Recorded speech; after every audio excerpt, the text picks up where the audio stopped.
Note: the following video depicts a specific configuration of the notebook.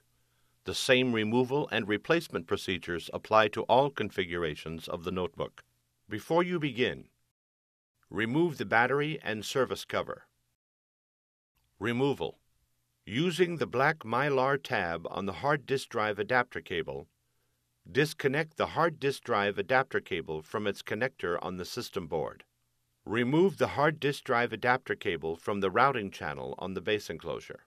Lift the hard disk drive assembly out of the hard disk drive bay and place it in a static dissipative bag.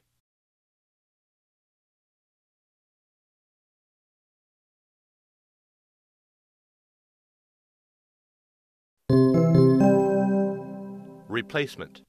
Remove the hard disk drive assembly from the static dissipative bag.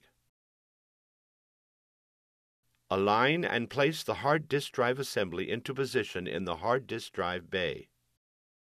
Using the black Mylar tab on the hard disk drive adapter cable, connect the hard disk drive adapter cable into its connector on the system board.